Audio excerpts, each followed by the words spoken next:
Eu sou o Murilo Miranda, advogado, professor universitário, já estive aqui no Novo Normal como entrevistado e eu sempre falei que eu sou o fã número 1 do Novo Normal, tanto é que hoje eu estou apresentando, né?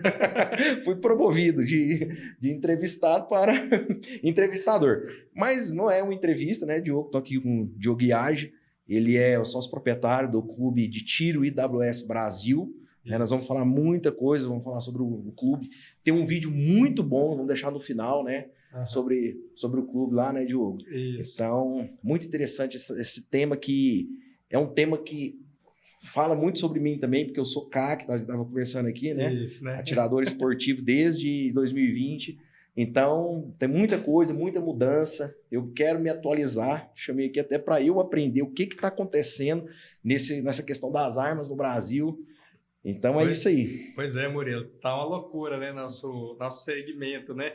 Exatamente. Primeiro, um bom dia, boa tarde, boa noite aí, por horário que você estiver assistindo aí esse vídeo. Obrigado aí ao pessoal do Novo Normal aqui, a equipe do Novo Normal que me presenteou com essa caneca aqui maravilhosa aí, né, Murilo? Coisa boa. Eu também tenho a minha aí, ó. E obrigado pelo convite aqui, né, de estar podendo falar um pouquinho do nosso segmento, do esporte que a gente gosta tanto, que a gente pratica e que outras pessoas também gostam, né? Então é uma maneira da gente tirar um pouco do preconceito que existe com o segmento. A gente passou por um momento, numa outra gestão, numa outra que a gente era tratado até como mais respeito, e hoje há tipo uma parcela de caça às bruxas, de tentar criminalizar um pessoal que é ilibado, vamos falar assim, porque já para ser CCK tem que ter certidões, não pode estar respondendo inquérito, não pode estar respondendo decretos, né? São muitos requisitos. Exatamente. Comprovar endereço físico. Aí pega alguns classes explorados, porque, vamos falar assim, falsificação, criminoso sempre vai existir em qualquer lugar. Exatamente. Mas isso não desmerece a classe. A pequena e inexpressiva parcela, né? Assim, de menos de 0,1% aí, faz um tipo de... Como qualquer coisa, tem charlatões, né? No ramo de qualquer esporte tem, futebol Sim. Tem, na política tem, no futebol, no automobilista tem, todo lugar tem, né? Sim. No comércio tem, no judiciário tem, vamos falar assim, todo lugar tem, né? Então você não pode generalizar, porque a maioria das pessoas, o brasileiro, na sua maioria, é um pessoal honesto. Eu concordo com isso. Então, assim, a gente não pode dar crédito, prejudicar uma classe, igual está acontecendo hoje. Por conta de uma minoria, né? Por conta de uma minoria, lógico. Bandido, desde que tem cinto de castidade, inventou o bidão de lata, né? O bandido, ele é muito criativo, Sim. né? Ele frauda o sistema aqui, mas... nós vamos abordar todas essas questões, né? Eu quero muito saber, porque, como eu disse, eu quero me atualizar. Eu era assim, eu ajudava na condição de advogado, né? Ajudava os colegas do clube. Tô com uma dúvida aqui sobre essa portaria. Só que eu vou te falar uma coisa, baixou minha bola. Depois que o atual presidente foi vitorioso, Sim. eu assim, rapaz, eu fui, inclusive, as minhas habitualidades, eu preenchi na última semana do ano. Portanto, que eu desanimei em relação às armas. Então, eu estou por fora, estou desatualizado. Então, a oportunidade de vocês que estão aí, que querem conhecer, entrar no mundo do tiro, é uma janela que está fechando, né, Diogo? Sim. Mas é isso. E aí, em relação... Vou contar um pouco da minha história com as armas, para a gente já puxar um gancho que eu acho interessante. Naquele vídeo, no vídeo aí que vocês vão esperar lá no final, tá? Lá do IWS, do clube, eu vi um rapaz lá tirando com a calibre 12. Certo. E eu me encantei pelas armas por causa da calibre 12, né? Calibre 12. Eu não sei se você jogou aquele jogo Doom, 1993, o primeiro FPS da história que o pessoal fala, né? Então, no Doom, você lembra daquela calibre 12 do Doom? Rapaz, eu tinha 12 anos, coincidência, né? E eu virei o Doom várias vezes, eu terminei o jogo várias vezes jogando com a 12. Eu me encantei com aquela arma. E aí eu vi que no vídeo tem uma pessoa atirando com a calibre 12. E hoje, né, claro, veio essa questão lúdica da infância, videogame da e tal. Acho que, né? Exatamente. Mas hoje eu vejo a arma como sinônimo de liberdade, acima de tudo. Sim. Né? Eu tenho essa visão e vamos falar um pouco sobre isso, nessa questão da... Porque é um assunto... É uma questão também de maturidade da população também, né? O acesso às armas, né? De maturidade. É isso. É o desenvolvimento. A sociedade sempre vai precisar de arma. A sociedade só evoluiu e chegou no que ela é hoje porque ela teve armas. Porque existiu o primeiro caçador. Exatamente. Você entendeu? Se o homem não tivesse desenvolvido armas, ele estava vivendo ainda no meio do mato, fugindo de leão ainda. Fugindo de outros predadores. Entendeu? Então, a gente não pode tratar a arma como um instrumento ruim. Ela permitiu a evolução do ser humano aí para ela chegar ao que é hoje. Quando ele criou a primeira lança. Exatamente. Os tacaps, né? Isso. Lógico, como qualquer instrumento, ele pode ser usado para o bem ou para o mal. Exatamente. Aí é uma questão de cultura das pessoas, mas vamos falar assim, a arma ela é um instrumento que pode ser usado de diversas formas. Inclusive, se você ler a conceituação dela, ela é um instrumento que dá vantagem de defesa ou ataque, né? Então, cabe como a gente vai usar. Nosso exército não é ministério do quê? Defesa, não é? Defesa. Não chama ministério do ataque. exatamente. Então e tá armado, né? Fortemente armado.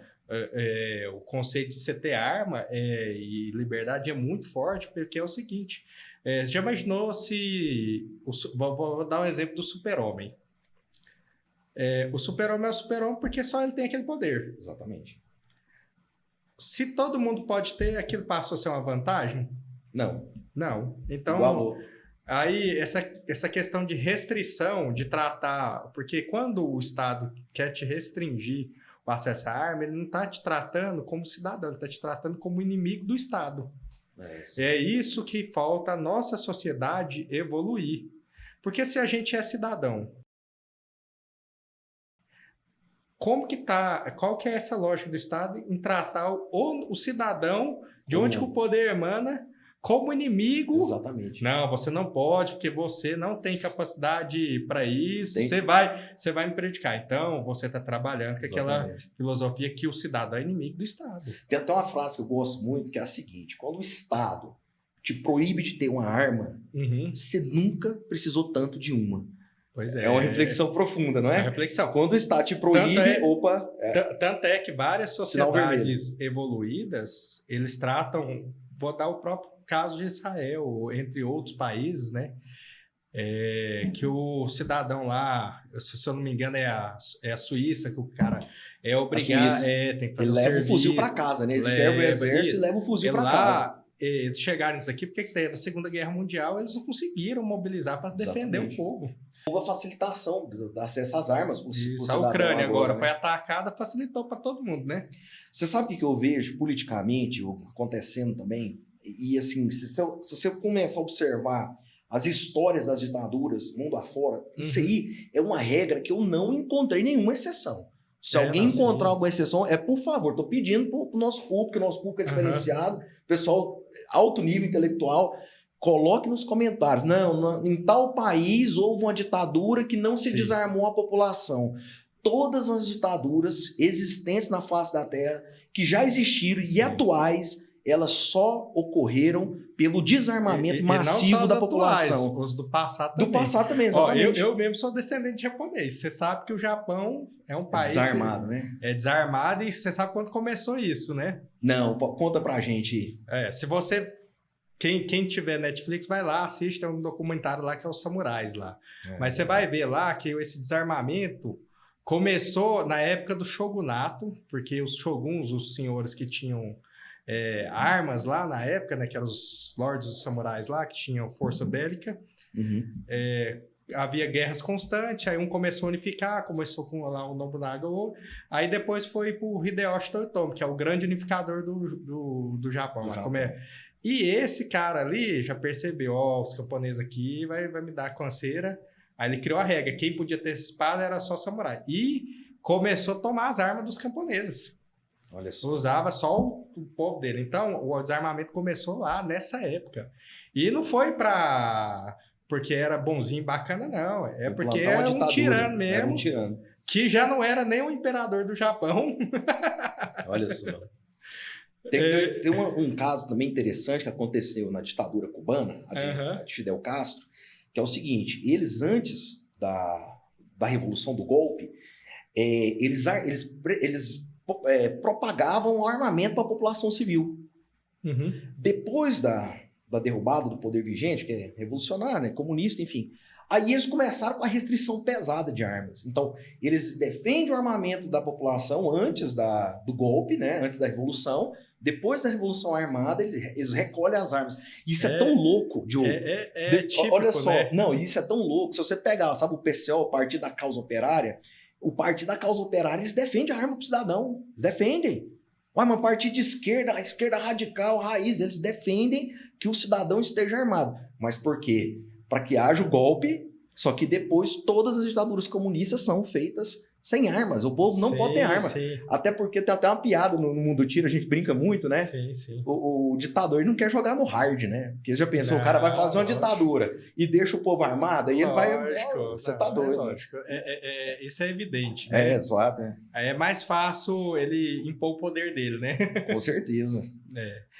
Mas aí, só para você ter ideia, voltando a esse assunto aí do Japão. Então, teve isso. Então, quem tinha arma era só samurai. E a um momento aí, o imperador japonês que estava lá esquecido no cantinho dele, conheceu o pessoal português, os americanos, e aí entrou arma de fogo no negócio. Aí foi onde houve uma restauração Meiji lá, e aí o imperador com arma, com a ajuda lá dos americanos, do povo lá, retomou o poder ali e eliminou o samurai. E aí o samurai, pensa assim, né? Na realidade, ficou muito tempo esquecido, foi até proibido, mandava cortar, teve uma perseguição, arrancou e eliminou, foi todo mundo mesmo. Calma que esse povo aí não vai voltar. Você vê que é um bando de gente tomando poder e nós que somos a população aqui, ó... Sendo oprimido. Então, a gente tem que desenvolver como sociedade. Sim.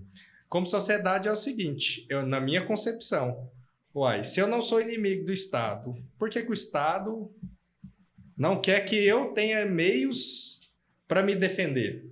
Eu acho que você foi no ponto fundamental, que é a questão da maturidade da sociedade. Uhum. Infelizmente, nesse ponto aí que você está falando, eu vejo que a sociedade brasileira, infelizmente, estou generalizando, tá? Sim. Temos honrosas exceções, estou diante de uma, né? Mas na média da sociedade brasileira, é uma sociedade com mentalidade estatista. Ela vê o Estado não como um problema na vida dela, não como inimigo. Ela vê o Estado como o pai dela, né? Uma visão paternalista. Ela vê o Estado como o resolvedor de todos os problemas. Ela não entende que qualquer regime estatal, para descambar para uma ditadura, é daqui para ali. Que uma situação de normalidade democrática, se você for pensar historicamente, é uma exceção. Né? A gente está num país livre. No Brasil, não estou falando do Brasil, gente, mas assim, você viver num país livre, gozando de todas as suas liberdades, isso não é regra no mundo. Não era historicamente, nem é hoje. Se você for analisar muitos países, muitas sociedades aí atuais, são os regimes ditatoriais sanguinários. A gente vê isso até na América Latina, né? Tem exemplos aí de décadas. Falei de Cuba, tem Coreia do Norte. Sim. Então, eu acho assim que é um tropeço. Você está num sistema democrático, um tropeço você já chega numa ditadura. Né? Então, a população, acho que nós temos que amadurecer e falar assim, olha, eu preciso ser resistência contra o Estado. O Estado não é meu amigo. Uma instituição que rouba metade do que você produz, desculpa a expressão, mas eu só vejo desse jeito, roubar. Como que é seu amigo? Você é semi-escravo. Eu sou um semi-escravo. Eu já falei isso no episódio que eu participei aqui. Nós somos semi-escravos do Estado. Nossa tributação realmente... A relação é de semi-escravidão. Como que esse ente que me escraviza, metade do que eu ganho é dele, ele quer meu bem? Não, ele não quer meu bem. Né?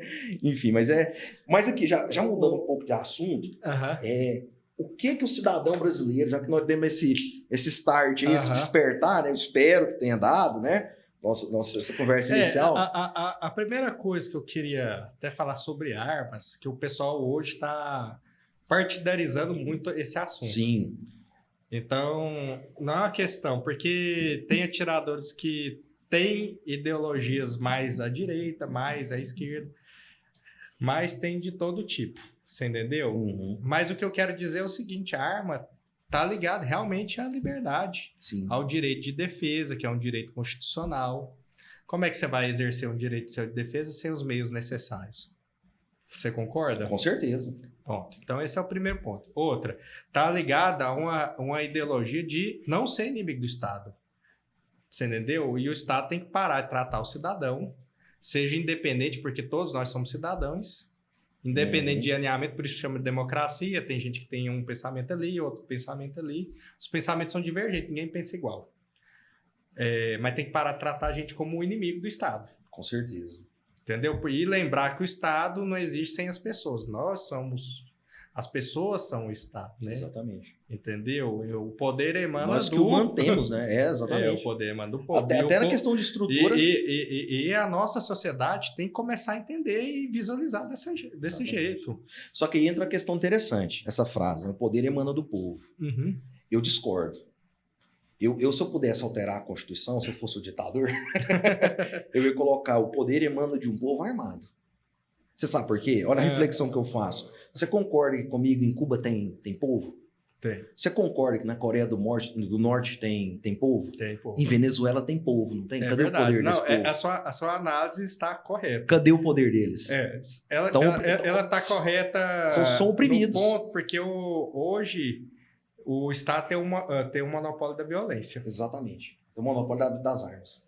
Das armas e da violência, né? Sim, perfeitamente. Entendeu? Mas, assim, isso que é ruim. Então, as pessoas têm que evoluir e como é que eu vou dizer isso aqui? Rapaz, é um assunto muito polêmico. Não, mas aqui, ó, novo normal.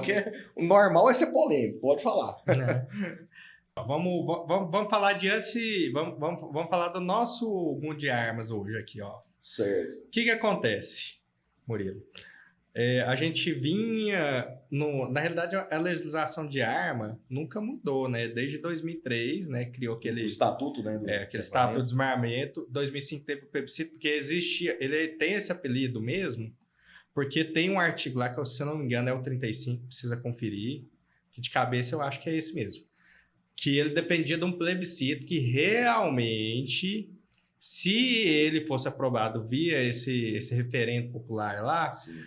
Haveria o fim da comercialização de arma de fogo no Brasil. E aí eles levaram a lavada, né? Mais de 63% da população disse que não contra o fim da comercialização. Então, aquele 2005 já deveria ter sido andado, os próprios parlamentos deveriam ter dando andamento para poder já modernizar aquela legislação. Então, e mesmo naquela legislação se tivesse sido aprovada, os atiradores, se você pegar lá, quem era esportivo, que precisava, não estava nessas listas que seriam cerceados desse direito. Estava lá, inclusive com os policiais, entendeu? Entendi.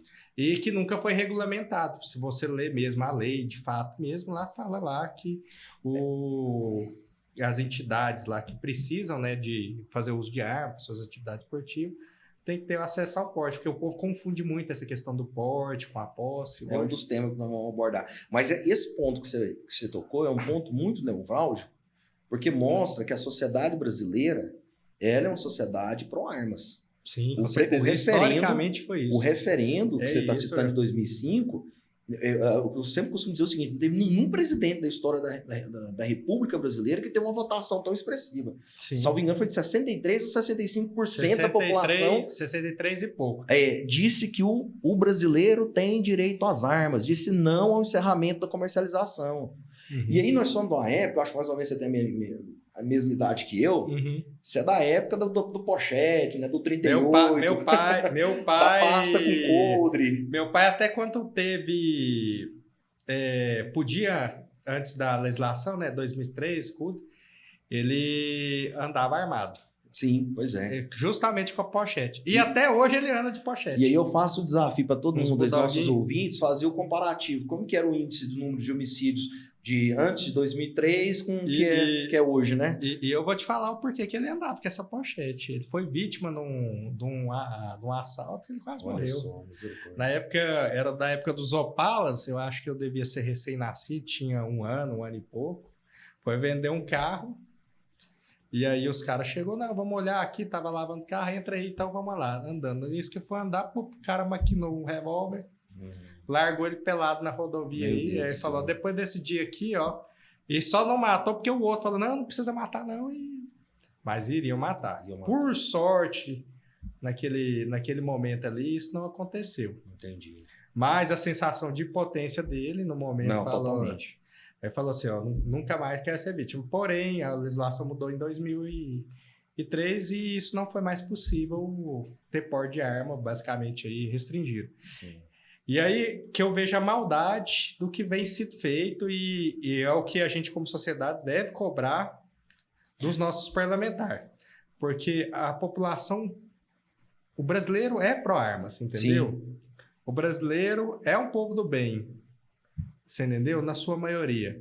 E aí, a gente quer ter direito a acesso à defesa, porque se um estado igual o Rio de Janeiro e o Brasil, com esse tanto de índice de violência, não for justificativo para o cara ter acesso à defesa, eu não sei o que é, entendeu? Exatamente. Números maiores que de guerra, sim, inclusive. Mas vamos lá.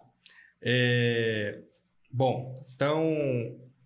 Teve lá, os nossos parlamentares têm mais de 20 anos que essa legislação está aí, nunca se movimentaram, sempre ficam batendo em cima disso daqui. Eu acho que isso daí é que está faltando coragem dos nossos congressistas, senadores, porque tem projeto de lei, eles ficam engavetando as coisas, não dão um andamento. Uhum. Porque para eles está bom, porque muitos deles têm porte, conseguem as coisas, porque hoje é só o amigo do rei, basicamente.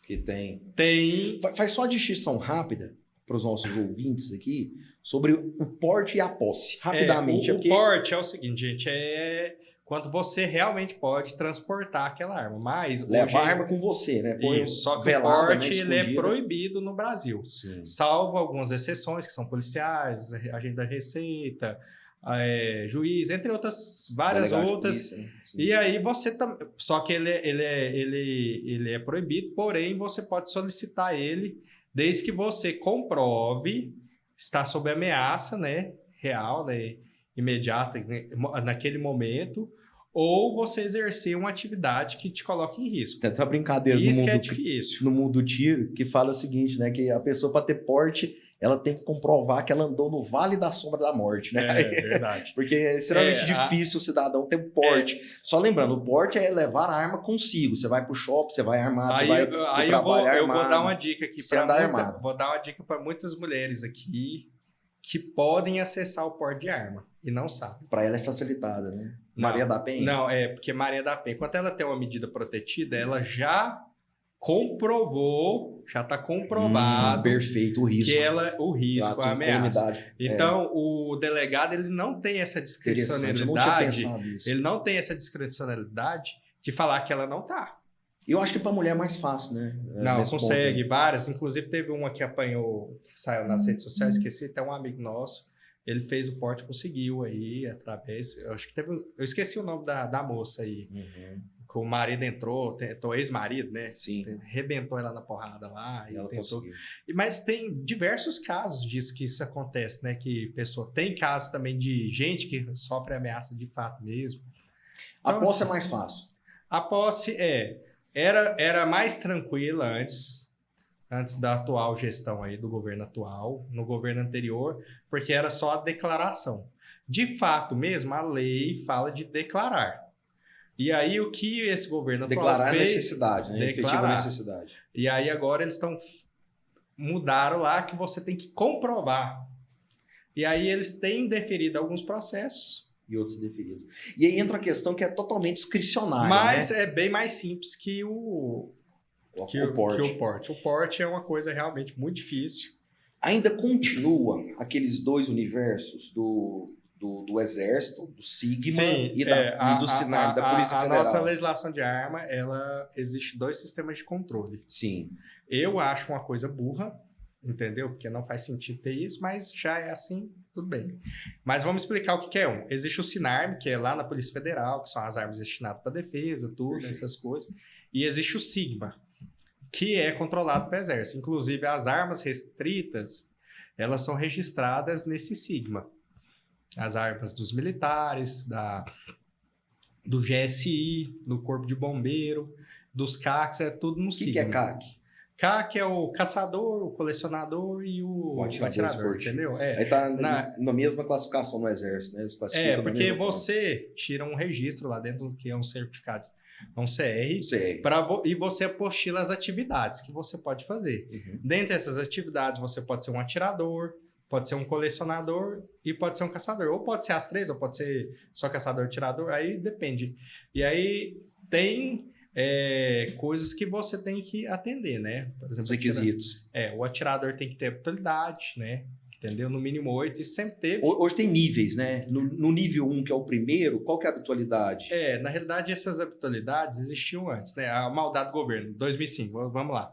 2005, quando eles não ganharam referendo, aí o Lula fez um decreto que vigorou até antes do Bolsonaro, que passou esse trem pro Sigma, aí criou essa questão do porte de trânsito, porque não existe esse trem de porte de trânsito, que o porte de trânsito que trata a legislação é o porte quando um cara de fora, vamos supor, um atleta de fora vem aí atirar e ele precisa deslocar com aquele armamento. Sim.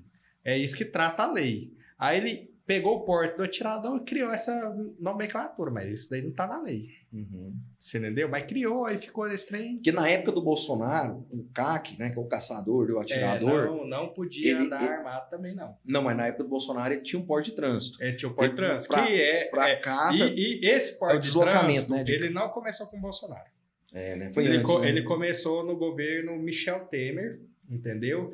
Até o acesso da calibre 9mm também foi. Tava muito tempo, inclusive nossos competidores competiam muito com munição .40, porque eles não tinham acesso ao calibre 9mm, que é o mais usado hoje nas competições de PSC, tudo. Sim. No mundo hoje usa 9mm. E tinha esse preconceito, porque isso foi uma coisa criada pelo próprio Exército. Inclusive, nem as polícias acessavam. A única polícia que tinha acesso ao 9mm era a Polícia Federal. Não sei se você lembra, há um tempo atrás. Inclusive, as PMs não acessavam o calibre. É verdade. Por quê? Porque, mais uma vez, o nosso está tratando o cidadão como inimigo dele. Você sabe de onde vem essa doutrina aí do calibre, né? Não, eu não quero que os cidadãos tenham acesso... Porque ao calibre que eu uso, porque se elas tiverem, elas podem ir lá no meu paiol de munição, se houver uma rebelião, tomar e usar a minha munição contra ele. Usar minha então, munição olha que ideologia, me desculpa assim... Burra, né? Contra o indivíduo, né? Entendeu? Então a gente tem que entender, a gente tem que ter clareza para entender. E graças a Deus, houve uma discussão e o pessoal acabou com essa bobeira. Só que agora voltou, né? Voltou, gente. Então, restrito. Então, assim, só tem uma coisa: restrição de calibre. Isso daí não, porque tecnicamente não tem nada. Diogo, eu chego hoje lá no clube, lá no IWS. Falo assim, Diogo, eu quero atirar. Não pode. Não pode se você não tiver CR. Inclusive, é uma coisa que eu vou até mencionar aqui. Já foi respondida através de ofício pela DFPC. Eu participo também de uma associação dos importadores de arma de fogo, onde eu sou conselheiro lá. A gente já mandou ofício, eles já responderam sobre isso. O decreto menciona que está proibido o tiro... O novo decreto, viu, gente? Agora o tiro recreativo. Desde o ano passado, a decisão do Fachin nas ADI já proibiu isso aí. O decreto reforçou. O Exército já mandou nota explicando, inclusive, sobre essa questão dos cursos, que hoje muito clube às vezes recebe as pessoas e falam, eu estou dando curso, mas está expressamente respondida pela DFPC sem nenhuma margem de interpretação. De interpretação, e a portaria atual, que demorou quase Não pode, né? Não pode. Então, tem que ter pessoal, uma informação importante. Eu sou dono de clube também, para mim, eu queria estar podendo vender isso daí, fazer as coisas, mas a gente é legalista e a gente tem que jogar com as regras que a gente tem. Então, se a gente está insatisfeito, nós temos que procurar o caminho certo, que é buscar lá com nossos parlamentares. Então, hoje, se alguém te falar, você pode vir aqui atirar, tal, e você não tem o CR, ou você tem posse de uma arma que para lá para fazer a guia de tráfego, para você fazer o treinamento, as coisas, você não pode atirar. Você não pode entrar sob pena de você responder por um crime. Vamos supor, e hoje, como a maioria dos casos virou restrito, todo mundo tem acesso a nós, vamos supor que você esteja lá no clube e o proprietário te autoriza a tirar com aquela 9mm. tem um agente lá disfarçado, um policial, ele vai te prender em flagrante, cometendo porte ilegal de arma de fogo, de uso restrito. Olha só a e você não vai ter condição nem o delegado vai poder te habilitar a criança. É cadeia mesmo. É cadeia, pô. E outra, já tá havendo a perseguição. Com certeza. Não sei, então, assim, gente, eu peço até pros colegas aí, vamos evitar esse tipo de coisa, né? Agora, eu chego lá, eu quero fazer o meu CR. Né? Que você falou desses dois caminhos, né? Isso, aí o CR é do Exército. Isso, o CR é o certificado de registro. Sim. E é a posse que você vai trabalhar lá na Polícia Federal. A Polícia Federal vai tratar de armas permitidas para uso de defesa. E aí nós vamos falar de... Permitidas hoje é o quê? 22? Hoje, curta, não, né? Na realidade, virou uma salada. Eu vi que... Virou uma salada. Vou falar como é que era nos 3 tempos aí, vamos falar assim. Lá na época lá da Dilma, do Lula, no começo, tempo ficou muitos anos, era o quê? Permitido era 380, 38, calibre 12. 22, né? Calibre 12, 22 e calibre 12 acima de tantas polegadas, o tamanho do cano, por exemplo. Tinha a questão do cano. Tinha, né? a questão do Porque cano. 19, né? 19. O resto era restrito. Até 19 era permitido, né? Isso, mas naquela época ainda era bom, aqui tá melhor, ainda que era melhor que é hoje, porque o atirador começava, ele tinha acesso ao restrito. Porque hoje as competições lá fora, Murilo, não tem como você participar com o calibre 380. Calibre 380, para quem não sabe, é o 9mm short. Pequeno, né? É o pequeno. Ele, inclusive, ele é restrito nos Estados Unidos, porque a maioria das armas que são fabricadas lá para ele lá, é para os policiais, que é arma muito pequena, velada, com o intuito do cara transportar... Ou no bolso, né? Assim. Então, é isso. E lá é isso que eles não querem. Entendi. Você entendeu? E aí, ela não serve porque ela não dá fator, não dá energia. Então, é uma munição que ela é pouco efetiva. Então, às vezes o cara... Porque quando o cara tem uma arma de fogo e tá querendo usar para defesa, ele quer parar a ameaça. A injusta agressão. Sim. Ele não quer, vamos falar assim... estourar a pessoa, não, ele quer que o cara pare. Se ele cair ali, você tomou um tiro ali, raspou e ele caiu e parou, tudo bem. E se não acontecer isso? Você entendeu? E o calibre... E a vida real não é igual o filme, né, Diogo? Porque não. Filme, a pessoa toma um tiro e já cai pra trás morto, né? Na vida real, você tem que pensar tem situações que a pessoa vamos falar, um cara que chega tiros. Nesse nível aí, ele pode ser um usuário de droga, o cara vai estar sob efeito de drogas. Exatamente. Vai estar adrenalina lá em cima, né? O ser humano, como em si próprio, quando a adrenalina dispara, ele já tem... um dos sinais dele é a analgesia, né? Ele não sente dor. Exatamente. Entendeu? Então, como é que você... Então, é muito normal o cara agiu com excesso, um policial, né? Porque agiu com excesso. Pô, cara, você não conhece a realidade do cara, você não sabe como é que foi a situação.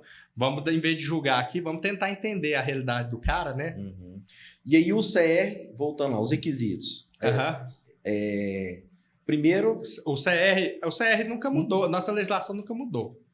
Aí o que fez mudar agora, nessa portaria, foi exigir algumas coisas que não estavam na legislação a mais, você entendeu? Vamos falar o seguinte, no CR mesmo, criou essa bobeira de comprovar o endereço 5 anos. Lá está escrito que você tem que comprovar residência fixa.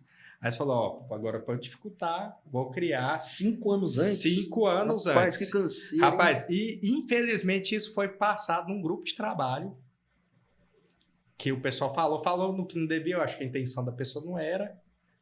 Falou, não, mas a gente o CAC aqui não tem problema de comprovar, tal, isso aqui falou, não tem. Então, peraí, então... Não, falou demais, né? Mas assim, o que acontece? Esses 5 anos... A discussão, pelo que eu entendi da história, foi o seguinte. E nessas apurações que eles fizeram, alguma das ilegalidades no meio de 1 milhão de CAC aí... Achou 0,1%. Achou um cara que era realmente criminoso e estava como CR. Tinha vários endereços, né, anteriores. E realmente isso, de fato, aconteceu. Mas é raro. Mas é muito inexpressivo. Mas o que... então, o que eles falaram, hein? O cara exigia certidão, uma certidão criminal sua é do estado de Goiás. Vamos supor, você morava em Goiás e você cometeu um crime aqui, está sendo apurado aqui na Justiça Estadual. Aí você ia lá para São Paulo, apresentava a certidão de lá e tirava seu CR. E o Exército não tinha. Agora, isso já não acontecia na Polícia Federal. Nesse aspecto, a Polícia Federal é mais preparada nesse acesso. E tá certo que a Polícia Federal é polícia. O Exército não. O Exército é um órgão de defesa que ele não tem acesso a essas informações.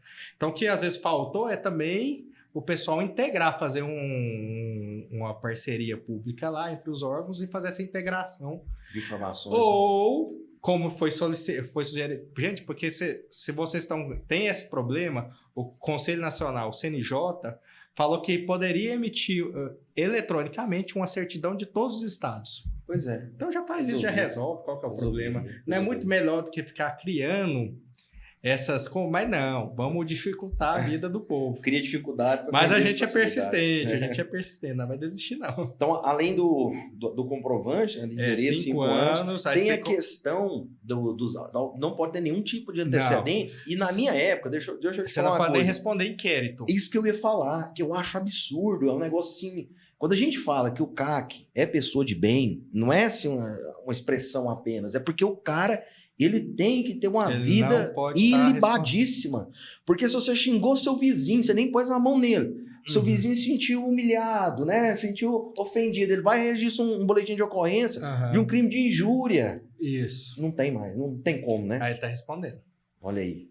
Isso daí, a questão do inquérito, eu acho que é uma coisa inconstitucional. Não, totalmente. Porque o pessoal tem a presunção de inocência, né? Exatamente. Inquérito não quer dizer nada. Não quer dizer nada, justamente. E aí, uma crítica que eu tenho que falar, até pro nosso pessoal de direita, pro pessoal largar esse debate político e pensar na população.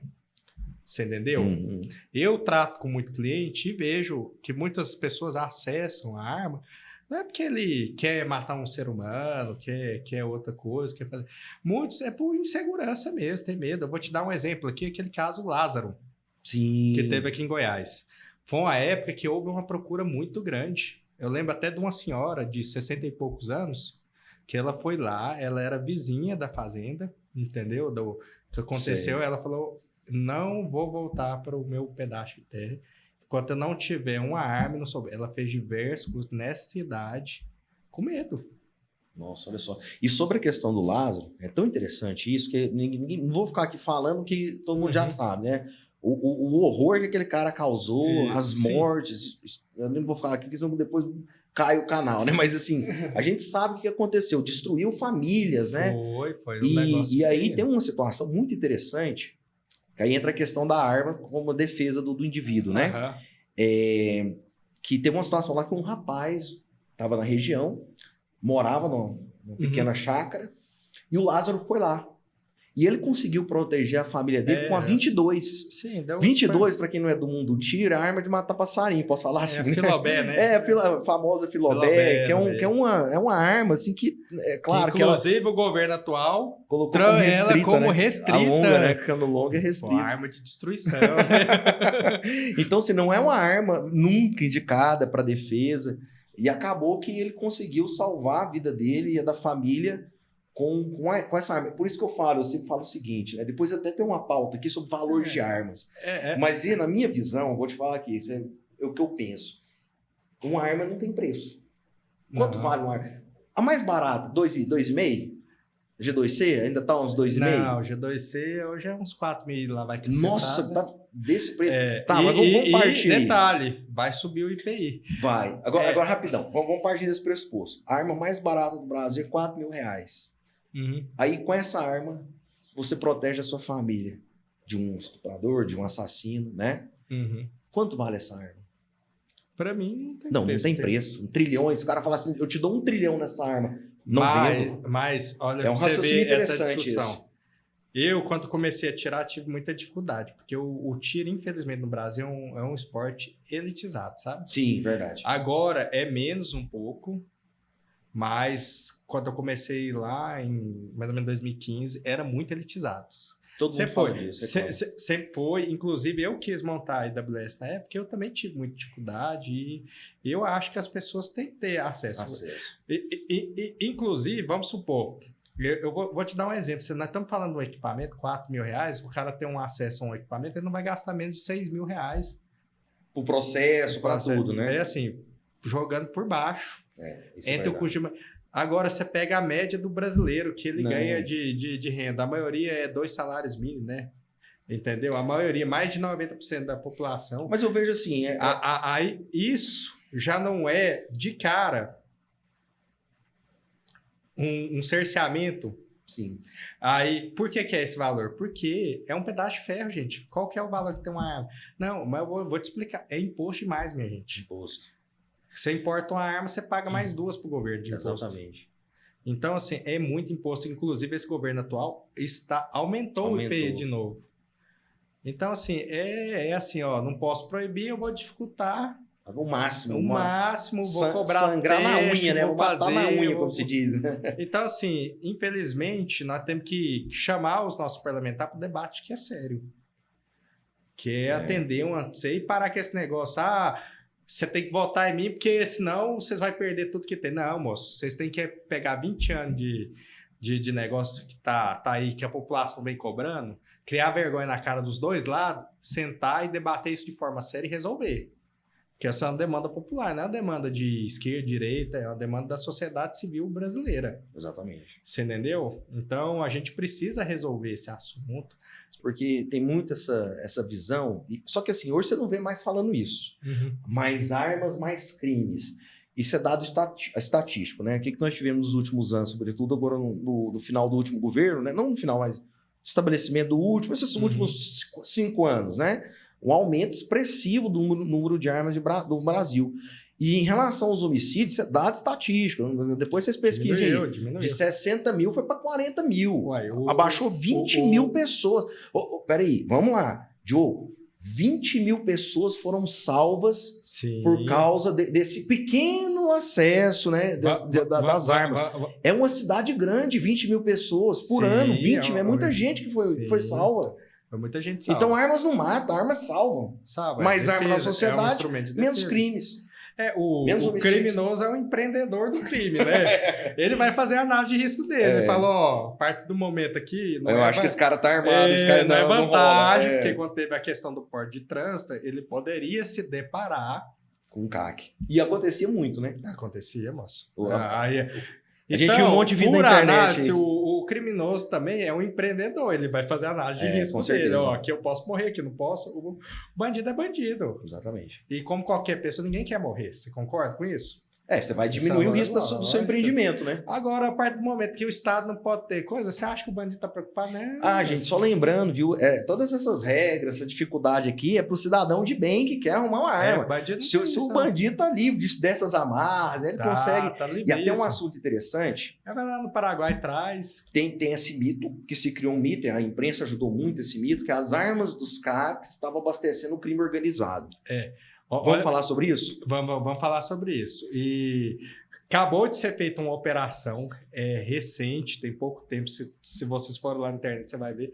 O próprio Brasil, com o Flávio Dino lá, fez uma operação que fechou um esquema de abastecimento de armas.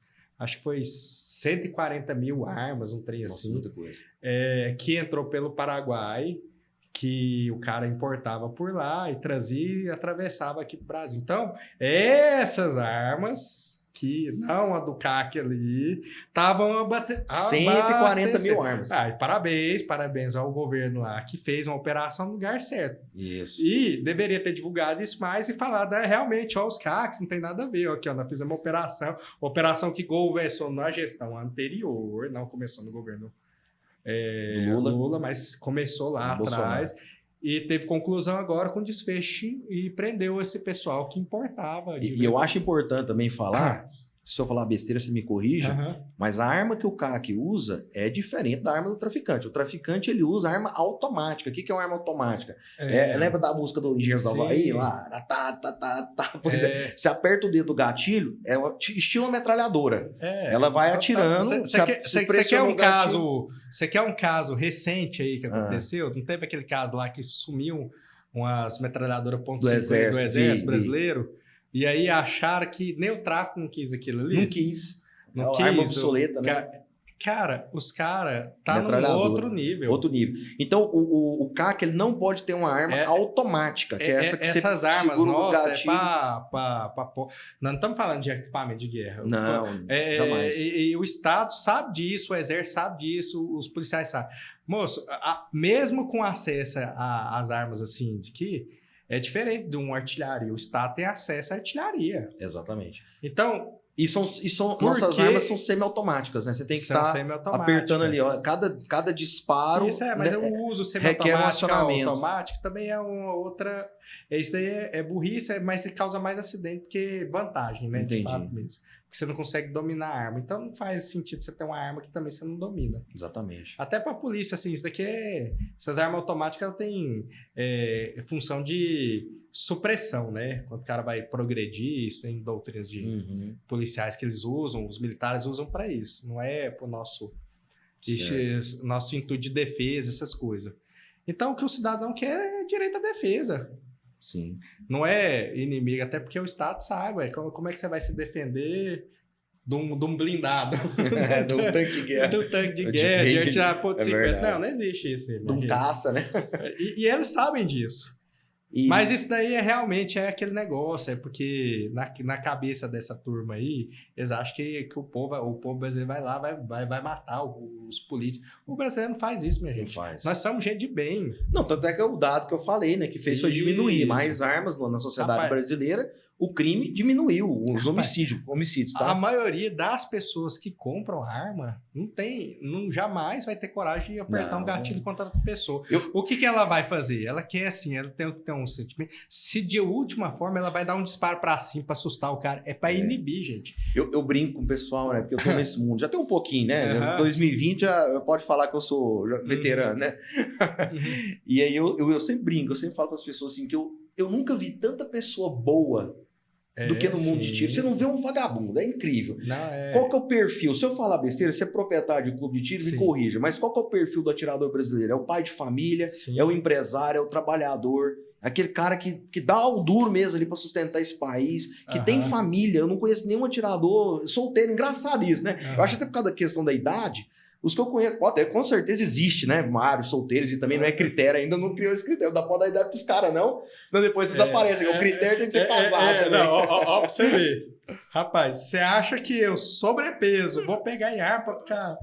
Não vou, é que a gente faz isso porque a gente gosta do esporte, essas coisas. E a maioria é cidadão normal, gente. Sim. Quem tem é o cara que... Às vezes é um comerciante que tem ali, o cara que mora na fazenda quer ter uma para defesa. Porque realmente, como é que a polícia vai chegar lá? Outra coisa que me trouxe pro mundo do tiro, além do Doom, né? do jogo, foi a questão da caça. A caça. Eu tive experiências já... Desde o começo, né? Eu tive experiências assim maravilhosas, porque eu sempre fui um cara que eu gostei de andar no mato. Eu sempre meio sabe, gostar de mato e tal. E eu sempre gostei de arma. Aí eu juntei os dois, sabe? Andar no mato armado, cara, caçando, foi uma das experiências mais profundas que eu tive na minha vida. Isso aí é um negócio muito ancestral, cara. Um negócio, parece que a gente se liga com a natureza e com a história da humanidade, porque, cara, é assim que a gente sobreviveu. Nós vencemos 3 eras glaciais caçando. Foi. Né? Fazendo churrasco. De novo, né? Só chegamos aqui porque houve isso. Exatamente. Houve uma arma, houve a caçada. Que houve um ancestral nosso. Houve carne, né? Hoje no nosso novo normal, o povo não come mais carne, né, Diogo? Mas a carne, isso tem pesquisa científica. A proteína foi fundamental na construção, desenvolvimento da inteligência humana, né? Do cérebro, do raciocínio. E aí eu tive essas experiências com a caça e achei fantástico, fenomenal. Ano passado... É uma questão sanitária também. Sanitária, exatamente. Isso. Porque ano passado ficou suspenso um ano, não foi? Na realidade... Primeiro, o que a gente pode caçar no Brasil? Não chegou a ficar um ano, mas ficou realmente suspenso a emissão de novas licenças, porque existe um sistema que é o CIMAF, que é lá no IBAMA, que você faz um registro lá, um CR também, dentro do IBAMA, e lá dentro do IBAMA você se habilita para poder fazer o manejo do javali, e aí você tem que fazer essa licença no CIMAF, que ela tem validade de 6 meses. Essa licença... ficou suspensa por um período aí de mais ou menos aí, como é que eu vou falar assim, uns 10 meses. Por aí. Então, e o CR ficou suspenso quase um ano. O que o brasileiro pode caçar? Apenas o javali. Sim. Que é o que o IBAMA chama de java-porco, né? O java-porco, javali, entendeu? O Diogo falou que é uma questão sanitária. Apenas ele. Não existe, inclusive, houve polêmica da caça do búfalo aí. Isso não é regulamentado, gerou... Por exemplo, o pessoal que foi preso aí lá no Mato Grosso, né? Cara, infelizmente por desconhecimento da legislação, entendeu? E realmente não pode. Então, o que pode mesmo é apenas o javali. É importante falar, porque é o seguinte, as pessoas talvez não tenham esse conhecimento. Eu, como caçador, uma vez eu fui numa fazenda, caçando, eu nunca vou esquecer disso. Conversei, tive a oportunidade de conversar com o dono da fazenda, ele recebeu a gente e tal. Era um grupo, umas 7 pessoas lá.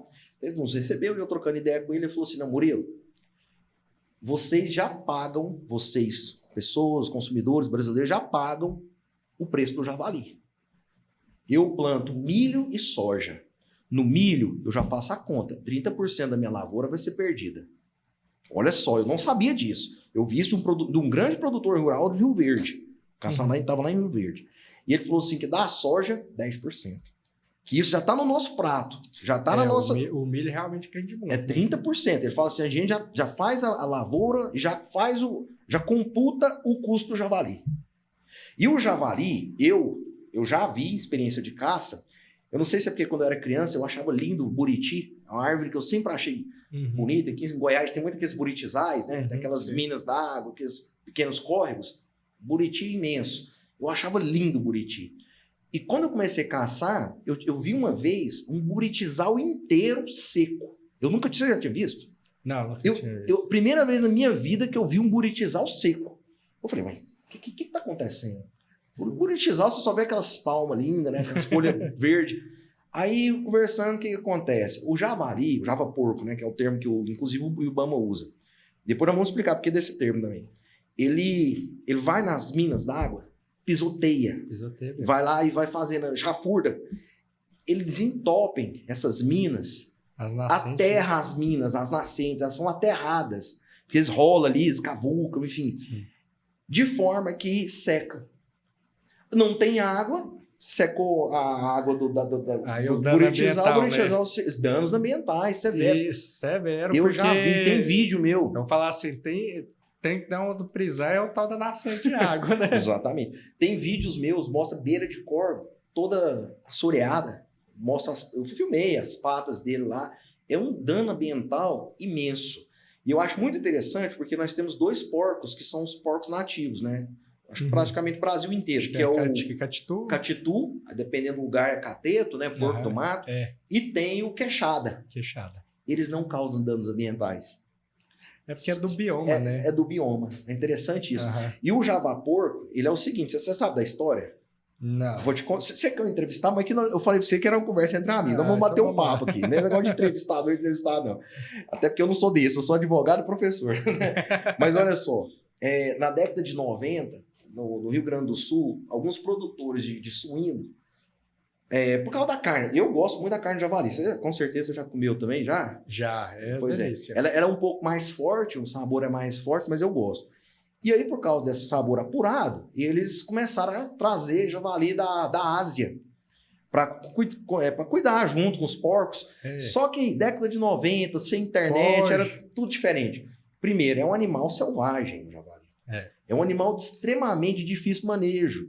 Então, eles fugiam, quebravam o cercado. A gente é acostumado com aqueles porco rosa, aqueles porco de granja, aquelas Peppa Pig lá. A gente entra no chiqueiro, bate na cara do porco e não faz nada. Esses porcos caipira que tem aí... até porque eles não têm aqueles dentes, né? Não tem os dentes, umas presas, né? Então, você já viu a carapaça daquele bicho, Você tá doido. É outro animal. O povo tem que entender, né? E aí, o que acontece? O produtor acostumado com o porco de granja e o porco caipira... colocou um bicho bruto lá, que quebrava cerco, quebrava o chiqueiro, que não aceitava ninguém entrar, porque ele é extremamente territorialista, tanto é que ele avança em caçador. Você sabe disso, ele vai pra cima, né? Avança. Extremamente... Tem diversos caçadores que machuca, morre, né? Tem essas situações aí. E aí, o que o povo começou a fazer? Começou a deixar... Primeiro uns fugiam, né? E alguns produtores começaram a soltar os javalis. Só que aí entra a questão da genética. O DNA do javali, desse javali asiático, ele é compatível com porco caipira, com porco rosa, com porco de granja, com cateto e com catitu. Todos os porcos do Brasil...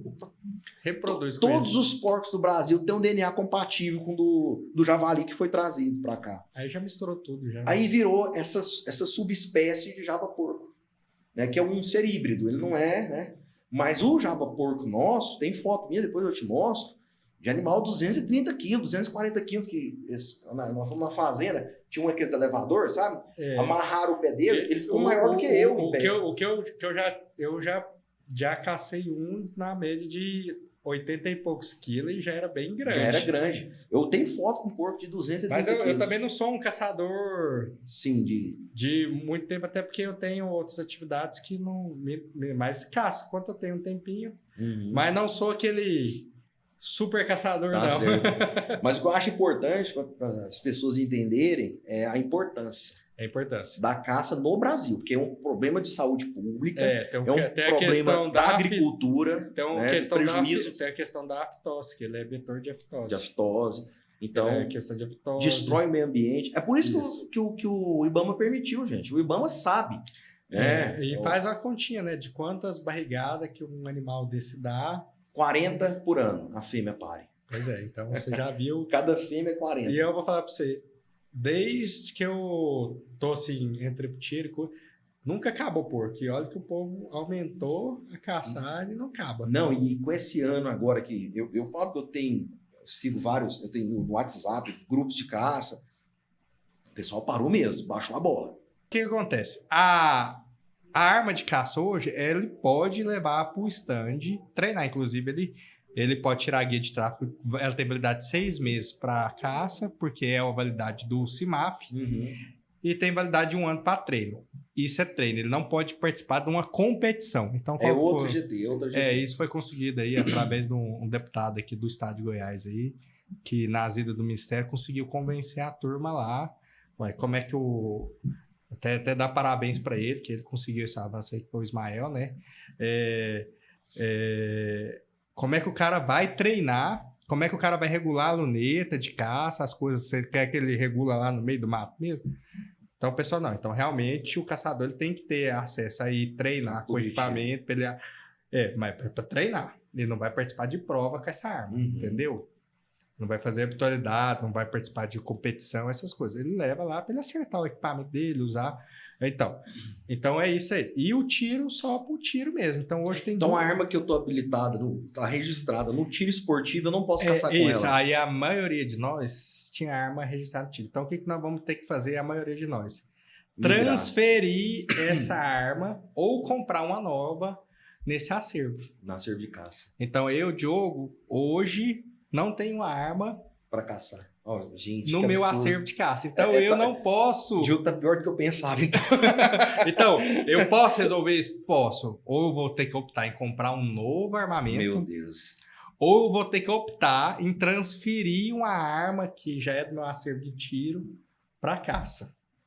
E aí ficou um negócio bacana que pro caçador eles permitiram 2 armas de uso restrito. Aí é uma questão interessante também, que eu vi uma vez uma reportagem, se não me engano foi da Record, não, acho que foi da Globo, falando assim, os CACs têm arma de grosso calibre, armas poderosíssimas, colocando assim. De fato, a gente pode ter o calibre 12, que eu muito respeitável, apesar de ser permitido, né? Permitido. A pump, desde que não seja semiautomática. A pump é permitida, a semiautomática já é restrita. A minha reflexão é o seguinte...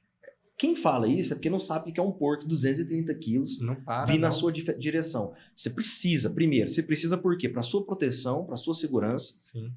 E para o animal. O animal tem um abate rápido. Para você não causar sofrimento. Não causar sofrimento nele. Porque se você tem um calibre pouco enérgico, você atira nele ali, ele vai morrer no mato, ele sofre, né? O cara tomou um tiro, o animal tomou um tiro, um 762... ou não vou falar da 12, né? Porque ela tá permitida. Mas 762, 556, ele vai morrer mais rápido.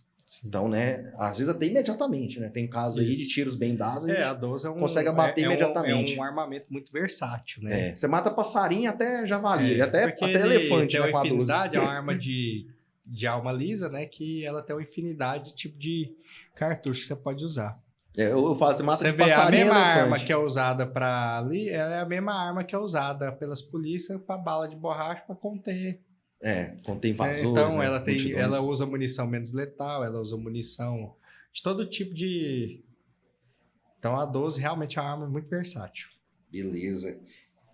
Questão de modalidades do tiro esportivo. O que eu achei interessante lá no IWS é porque vocês têm, acho que na quarta-feira, vocês fazem o IPSC, não é? O IPSC. Fala um pouco dessas modalidades. Porque a gente fala de tiro esportivo, o pessoal pensa que é só tirar no papel, né? Fica lá...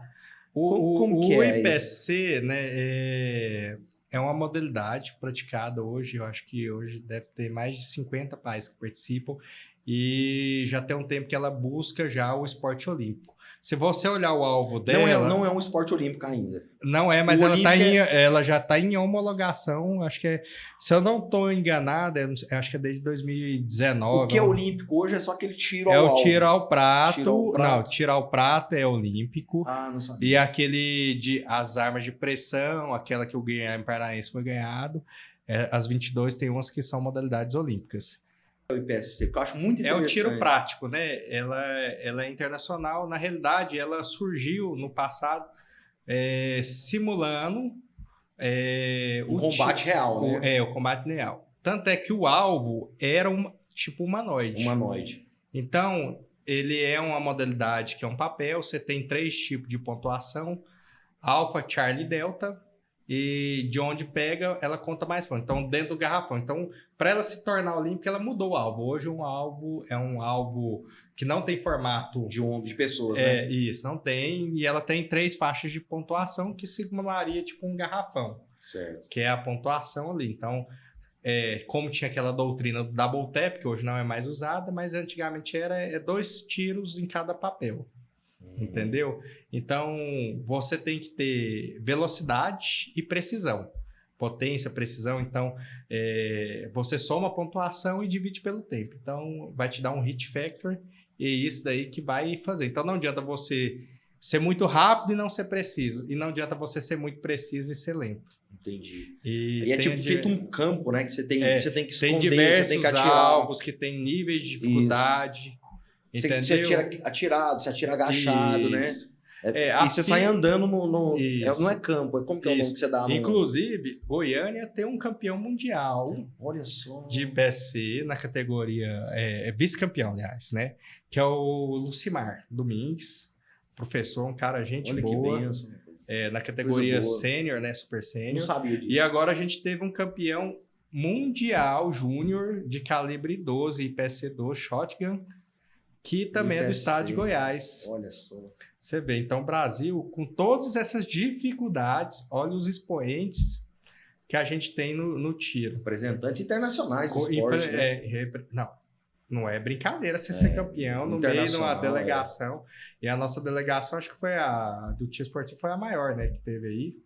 Então, nós temos vários no bom, apesar de todas essas dificuldades, de custo de munição, de tudo. Dessas restrições absurdas. Você vê que o brasileiro é um povo que tem habilidade. Nunca, né? E tem habilidade. Então, falta a gente ter mais seriedade para tratar essa turma, né? Com certeza. Ficou muito prejudicado com essa legislação, porque ela praticamente proibiu o acesso de novos atiradores, por exemplo, o IPSC. Hoje, do jeito que está a legislação, qualquer pessoa nova que for começar, ela não vai ter acesso ao IPSC. Entendi. Por que ela não tem acesso? Porque o calibre mínimo permitido que dá o FATAN é o 9mm. Então, não existe a modalidade calibre 380, 22 nela. Nossa. Então, já é um ponto muito negativo. Um empecilho, né? Para o atleta, né? Estamos falando do atleta de ponta que não pode para a renovação de novos atletas. Olha aí, tá vendo? Então, o cara tem que ser e rezar para ele chegar daqui 3 anos, se ele quiser ser um equipamento. Praticamente inviabilizou o esporte, né? Inviabilizou e precisa ser tratado com seriedade. Esse trem aí, o pessoal tem Vamos ver como que vai avançar, né? Vamos. E para finalizar já, caminhando por fim, né? O papo tá bom demais. Tá bom e nós estamos queimando o tempo aqui. Não, mas é aqui para isso mesmo. que você pensa sobre o futuro das armas no Brasil? É porque eu acho que tem uma janela que ainda está aberta. Mas eu vou te falar assim, que até eu já tenho um tempo aqui, eu tenho muitos colegas que, primeiro, porque o brasileiro gosta de arma. Sim. É apaixonado, gosta, é um pouco pacífico, mas gosta, tem talento para isso. E a gente, como atleta, outras pessoas que participaram, que já são mais antigos, sempre tivemos muita dificuldade. O tempo vai e volta, só que a gente é resiliente. Não vai acabar, até porque a gente é custoso, a gente é resistente, não vai ser assim. Mas realmente está muito restritivo, mas eu acredito que vai haver um debate. Pelo menos já tenho conversado com alguns colegas parlamentares, tem alguns colegas que eu tenho que são parlamentares, amigos que são parlamentares, que defendem a nossa pauta, que vão se mobilizar agora, porque realmente estava esperando, não tinha como também tomar, e agora saiu de vez e ficou realmente muito restritivo, uma coisa que não é um meio termo. Eu acho que a vontade política brasileira não é essa. Então, eu acredito que deve ter uma flexibilização, não vai ser como estava na gestão anterior, mas o brasileiro não vai deixar, apesar de todas essas dificuldades impostas, porque você falou, não tem preço algumas coisas, né? Não tem preço. Não tem preço. Então, eu para mim, vou me apertar do jeito que der e vou dar jeito de resolver, né? Onde que fica o clube? Meu clube hoje, ele fica ali no setor Vila Rosa, próximo ao Sesc Faisalville. Mas você pode procurar lá IWS Brasil com Z aí, no Google ali, que tudo você acha lá, no Instagram lá, IWS_Brasil. Gente, eu como filiado, tá? Recomendo mesmo. Vai lá. Não conheci o Diogo, eu pedi para ele vir aqui, né? Pra gente ter essa conversa. Não tô nos conhecendo agora, né? Isso. Mas eu fui indicado do meu irmão, né? Meu irmão já é filiado, você já tem mais de anos já, e ele me indicou. E a gente a gente preza muito para ensinar as pessoas mesmo a fazer as coisas certas, né? Isso. E para que as pessoas tenham e não tenham dor de cabeça, porque isso daqui é para ser uma coisa que é um lazer, né? Sim. Uma alegria, uma coisa assim boa, né? E é um ambiente familiar, leva. É bom toda demais, vez que eu vou, eu sempre tive isso, né? Uma questão cultural, que eu sempre tô falando aqui. Lá é aquele lugar, é a resenha, é o bate-papo. Exatamente. Eu levo meus meninos, eu vou atirar, claro, que eles não vão entrar no estande, mas eles ficam me esperando, né? Eles sabem, então tem um ambiente. Tem um ambiente lá meus meninos agradável, né? São doidos com esses negócios de bota, de mochila, de estampa, acessório, né? Acessório, eles ficam andando lá no clube, lá, mas já para criar essa cultura da autodefesa e da liberdade, assim, da liberdade, tudo, né? Exatamente, né? Então tá certo. Vamos convidar, sim, a gente convida até o pessoal que tem um preconceito, que às vezes tem até ideologias, assim, porque se criou esse negócio aí que a esquerda, que a gente é um grupo aí, quebre um pouco seu preconceito, vai lá conhecer pra você ver que a gente é gente do bem, gente de família, que a gente é o brasileiro normal. Só que a questão das armas, na minha visão, tem um grave problema. É um problema que eu acho assim que é o pior de todos. Quando você começa a atirar, você não quer parar mais. Aí, o mosquitinho. Aí rapidinho ali. O mosquitinho da pólvora é danado. Que é cheiro da pólvora lá vicia, né? Isso aqui até é bom demais. Diogão, mas obrigado mesmo aí. Obrigado, meu Murilo. E obrigado aí ao pessoal do Novo Normal aí. Vamos nos falando aí, tá? Pessoal, obrigado aí pela audiência. Aquela história, né? Curte, compartilha. Vocês estão vendo a importância desse tema para nossa liberdade, para nossa autodefesa. Então é isso. Um abraço. E inscreve aí no canal, aperta o sininho aí. Aí tem um vídeo no final do meio do clube. Compartilha aí, gente. Isso aí. Um abração, até mais.